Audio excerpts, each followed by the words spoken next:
ஒரு ஐஸ்வர்யா இருந்தாலே அது ஐஸ்வர்யம் தான். இங்கே 2 ஐஸ்வர்யா, கதாநாயகி ஐஸ்வர்யா, நம்ம தொகுப்பாளி ஐஸ்வர்யா, 2 ஐஸ்வர்யா. ரொம்ப ஐஸ்வர்யம் வந்துடும் படத்துக்கு. நம்ம தலைவரை காணுமே, சங்க தலைவரை.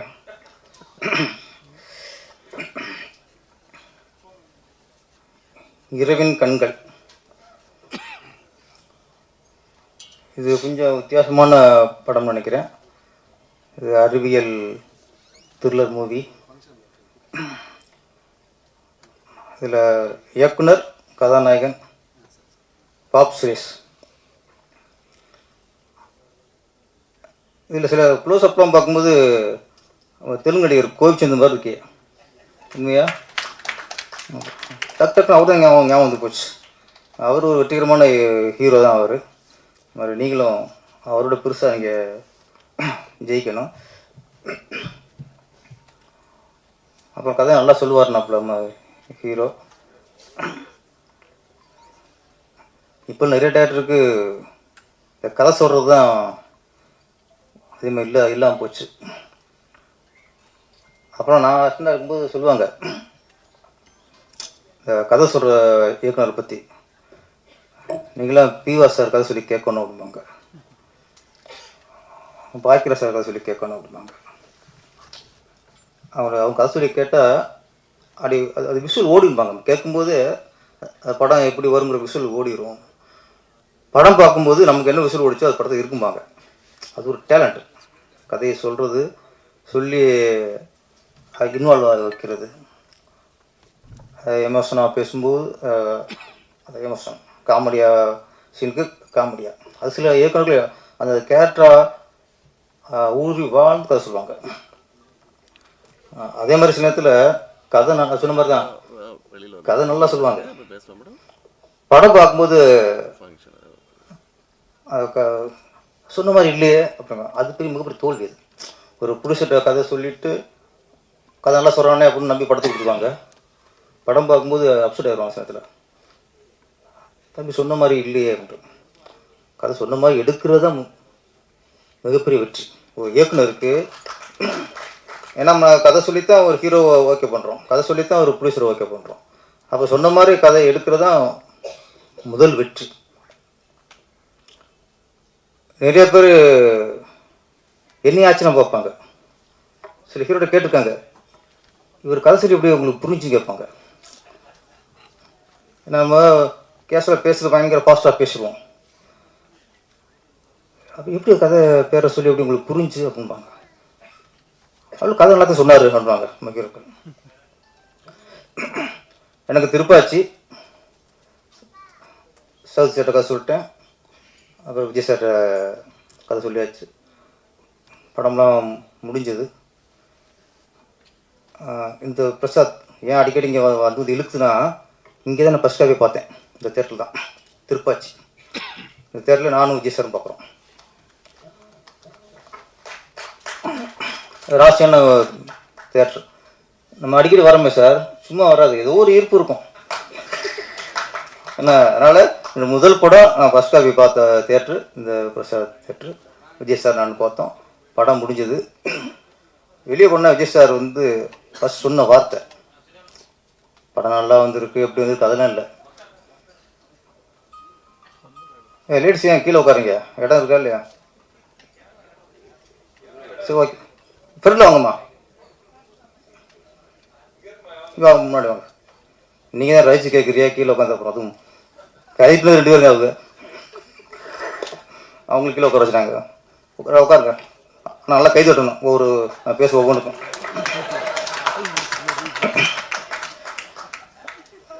வெளியே போன பொண்ணு நான் படத்தை பற்றி என்ன சொல்ல போகிறாரு அப்படின்னு. எனக்கு படம் வாய்ப்பு கிடச்சிருச்சு, விஜய் சார் கொடுத்த வாய்ப்பு. இந்த படம் அவருக்கு ஆடியன்ஸுக்கு அப்படியோ முதல்ல இவருக்கு நிறைவாக இருக்குங்கிற எனக்கு முதல் இந்த ஒரு துடிப்பாக இருந்துச்சு. வெளியே போனோம், இந்த வரண்டா தான் வெளியே போனோன்னா சொன்ன ஒரு வார்த்தை, அண்ணா நீங்கள் கதை சொன்னதை விட 3 மடங்கு இருக்குனார். அதுதான் எனக்கு வெற்றி. ஏன்னா கதை சொன்ன மாதிரி இல்லைன்னா என் கதை முடிஞ்சிருக்கும். நீங்கள் கதை சொன்ன ஒரு 3 மணிக்கு இருக்குனார்ல, அப்போ ஹிட்டு முடிவேன்ட்டேன். அதுக்கப்புறம் வார்த்தை சொன்னார், இந்த வருஷம் டாப் 10 டைரக்டரில் நீங்கள் ஒருத்தர் வந்துருன்னார். அந்த வருஷம் டாப் 10 டாப் 5 வந்துட்டேன். அப்புறம் கொஞ்சம் கோட்டை விட்டு வச்சிங்களே, அது வேறு விஷயம். திருப்பி இரவின் கண்கள் நல்ல டைட்டில். அது பார்த்திபன் எடுத்தார், இரவின் மடியில்னு எடுத்தார். இரவின் நிழல், அப்புறம் ஒரு படம் இரவின் மடியில்னு வந்தது.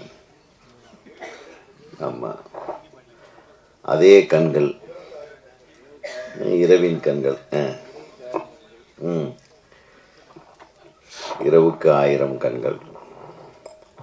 இது ஏஐயோட கண் சொல்றது இல்லை, ஆர்டிஃபிஷியல் இன்டெலிஜென்ஸை வச்சு ஒரு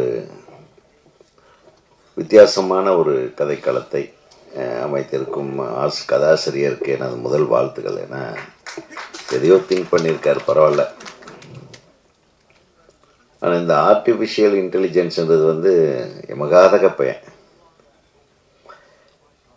இந்த தேசத்தில் எல்லாத்துக்குமே ஆபத்தான ஒன்று பேர் சொன்ன மாதிரி அது ஏஐ தான்.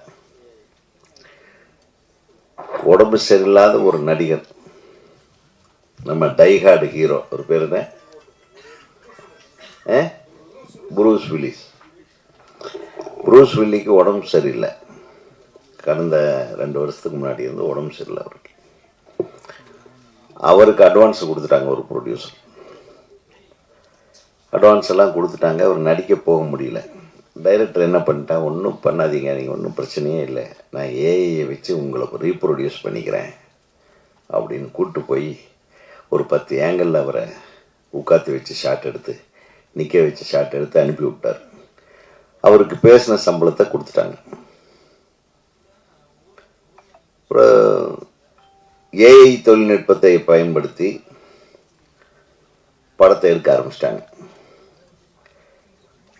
இப்படி எடுக்க ஆரம்பித்தாங்கன்னா, இப்போ நம்ம ரஜினியை எடுக்கலாம், விஜயகாந்த் அவர்களை எடுக்கலாம், எல்லாத்தையும் வச்சு எடுக்கலாம். இப்போ விஜயகாந்த் சின்ன கவுண்டர் 2 அப்படின்ற படத்தை என்னால் எடுக்க முடியும்.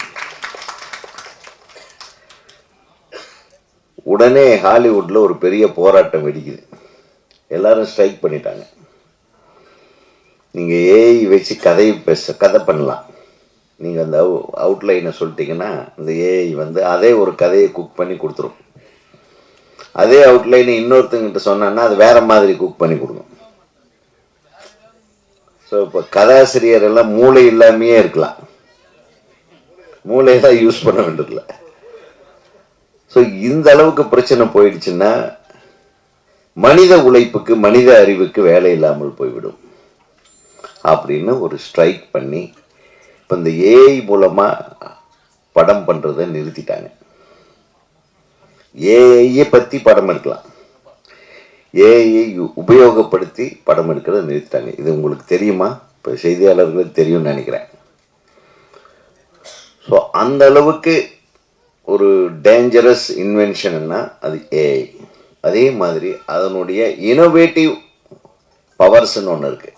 அதை வச்சு கன்ஸ்ட்ரக்டிவாக நம்ம யூஸ் பண்ணிக்கலாம். எப்படி அணுசக்தியை வந்து ஆட்டம் பாமாவும் பயன்படுத்தலாம், அணுசக்தி யூஸ் பண்ணி பவர் பிளான்ட்டும் பண்ணலாம். அந்த மாதிரி தான் அது யார் கையில் இருக்குதுங்கிறத வச்சு தான் அந்த ஏஐயோட பயன் வெளி உலகத்துக்கு தெரியும். அந்த மாதிரி நம்ம தம்பி பாப்பு சுரேஷ் கையில் ஒரு ஏஐ கிடச்சிருக்கு. அவர் என்ன பண்ணியிருக்கிறாருன்னு ஃபுல்லாக பார்த்தா தான் தெரியும். நிச்சயமாக அவர் ஒரு விறுவிறுப்பான, ஒரு இன்ட்ரெஸ்டிங்கான ஒரு கதையை அதில் வச்சு பண்ணியிருக்காருன்றது மட்டும் ட்ரெய்லரை பார்த்த உடனேயே புரியுது. அதுக்கு ஒரு மிகப்பெரிய சபாஷை சொல்லிக்கொள்ள ஆசைப்படுகிறேன்.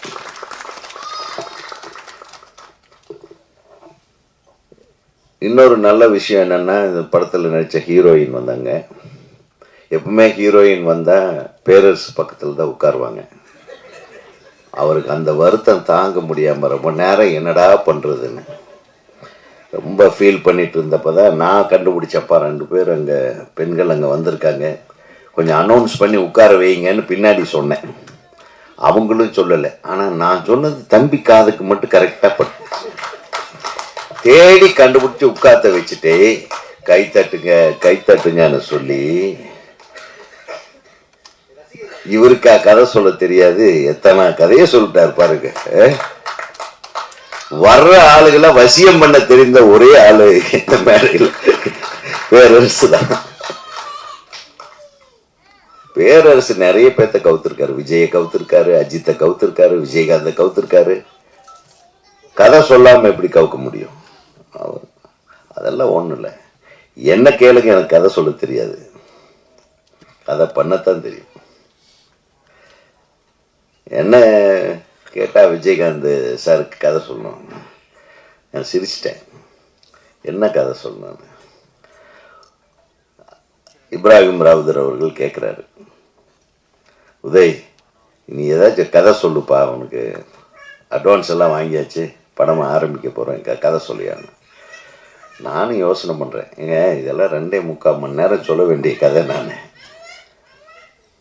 அது நான் இன்னைக்கு ஒன்று சொன்னேன்னா நாளைக்கு சொல்லும்போது வேற மாதிரி சொல்லுவேன். படம் எடுக்கிற இன்னைக்கு வேற மாதிரி எடுப்பேன். அது முதல்லயே சொல்லிட்டேன்னா முதல்ல சொல்கிற படத்துக்கு முடிக்கிற படத்துக்கு வித்தியாசம் இருக்காது, வித்தியாசம் இருக்கும். ஆனால் ஒரு விஷயத்தை மட்டும் சொல்கிறேன்னா ஒரு வரியில சொன்னேன். துண்டெடுத்து தோளில் போட்டால் பஞ்சாயத்து பண்ண போகிறேன்னு அர்த்தம், அதை இடுப்பில் கட்டினா கோயிலுக்கு போகிறேன்னு அர்த்தம், அப்படி கழட்டி தூக்கி வச்சேன்னா பட்டையை கிளப்ப போகிறேன்னு அர்த்தம். இதுதான் கதை. அவருக்கு ரொம்ப பிடிச்சிச்சு. பட்டையை கிளப்புறம் இருக்கா அப்படின்னாரு. ஆமாம் இருக்கு. அதுக்கப்புறம் நம்ம அந்த மொய் விருந்து பல விஷயங்கள், அந்த கதை, இந்த சின்ன கவுண்டர் படத்தை எடுத்தவே அதுலேருந்து 10 கதை பண்ணலாம். இப்போ என்ன விட்டாலும் 10 கதை பண்ணிடுவேன். ஸோ அந்த அளவுக்கு நிறைய வாழ்வியல் சமாச்சாரங்கள், அதாவது கண்டென்ட் ஓரியன்ட் சினிமான்னு நான் சொல்ல மாட்டேன். வாழ்வியல் படைப்புகள்ன்றது இன்னைக்கு ரொம்ப கம்மியாக இருக்கு. இன்னைக்கு இந்த ஓடிடி தளத்தை பற்றி எல்லாரும் பேசுகிறாங்க. அது ஓடிடி தளத்துக்காக படம் எடுக்கிறது, அப்படி எடுத்தால் தான் இன்னைக்கு தியேட்டரில் நம்ம ரிலீஸ் பண்ண முடியும்னு ஆகிப்போச்சு. ஒரு காலத்தில் ஃபாரின் ரைட்ஸ் விற்றா தான் இங்கே படம் ரிலீஸ் ஆகும். ஏன்னா ஃபாரின் ரைட்ஸுக்கு ஒரு லம்பாக ஒரு அமௌண்ட் வந்துடும். அதுக்கப்புறம் சேட்டலைட் ரைட்ஸ் விற்றா தான், இந்த தொலைக்காட்சிகளுக்கு சேட்டலைட் ரைட்ஸ் விற்றா தான் நம்ம இங்கே படம் ரிலீஸ் பண்ண முடியுன்ற ஒரு சூழ்நிலை இருந்தது. இப்போ என்னன்னா, நம்ம ஒரு படத்தை ஏதாச்சும் ஓடிடி ரைட்ஸுக்கு சைன் பண்ணாதான் இந்த படம் ரிலீஸ் ஆகும் அப்படின்ற மாதிரி ஒரு சூழ்நிலை இருக்கு. ஒரு விதத்தில் நம்ம எடுக்கிற சினிமாவை நம்மளை தவிர யாரோ இந்த ரிலீஸை டிசைட் பண்ணுறாங்கன்றது தான் உண்மையை தவிர, ஒரு விஷயத்தில் பார்த்தீங்கன்னா ஓடிடி தளம் என்பது இது ஒரு சர்வதேச தளம். நீ ஒரு ஆப்பை எடுத்துட்டு நீ ஒரு ஓடிடி தளத்துக்கு நீங்கள் கிளிக் பண்ணி படம் பார்க்குறீங்கன்னா உலகம் ஃபுல்லாகவும் அது பார்க்க முடியும். அது சப்ஸ்கிரிப்ஷன் பண்ணிட்டா உலகம் ஃபுல்லாகவும் பார்க்க முடியும். ஒரு ஆங்கில பட தயாரிப்பாளரும் பார்க்கலாம். ஒரு ஐரோப்பாவில் இருக்கக்கூடிய எந்த கண்ட்ரியில் இருக்கக்கூடிய இயக்குநர்களும் படைப்பாளிகளும் சரி, ரைட்டரும் சரி, நடிகர்களும் சரி, தயாரிப்பாளர்களும் பார்க்கலாம். ஸோ அப்போ பார்க்கும்போது அந்த ஸ்டாண்டர்ட் ஆஃப் மேக்கிங்னு சொல்லுவாங்க இல்லையா, அந்த படைப்பினுடைய தரம், இந்த உலக மக்களை கவரும் விதமான ஒரு படைப்பு அதில் இருந்தால் மட்டும்தான் ஓடிடி தளத்தில் வெளியிடுவார்கள். பெரும்பாலும் ஓடிடி தளங்களில் யார் படம் பார்க்குறாங்கன்னா 75% ஆஃப் த பீப்புள் ஆர் வாட்சிங் இன் த நைட்ஸ்.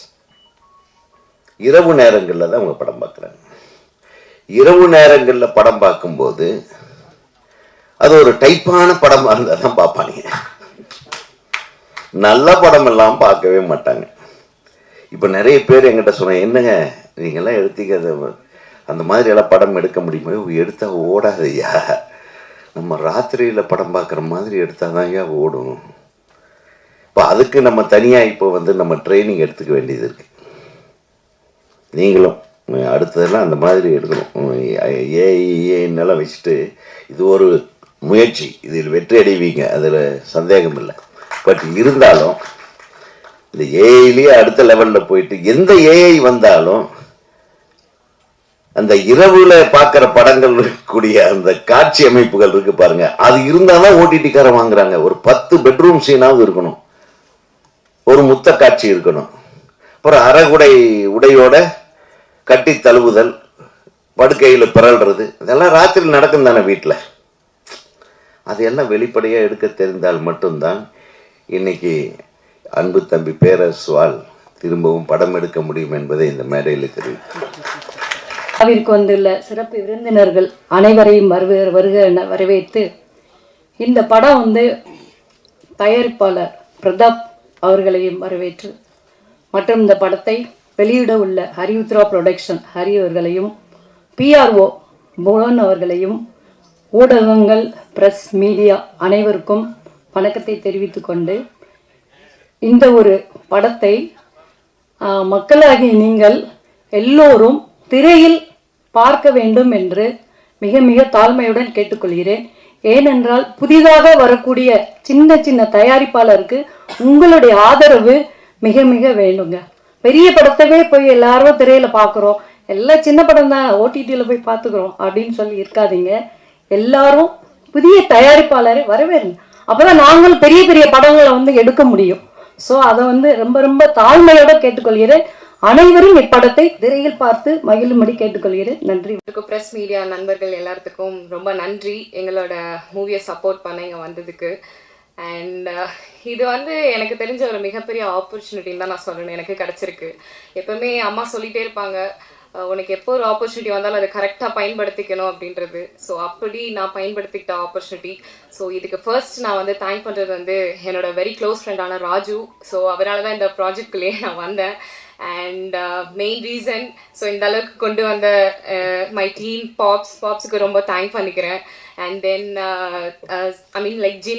ஜினித் ரொம்ப ஹெல்ப்ஃபுல்லாக இருந்தார் இந்த ப்ராஜெக்ட் த்ரூ அவுட் முடிக்கிறதுக்கு.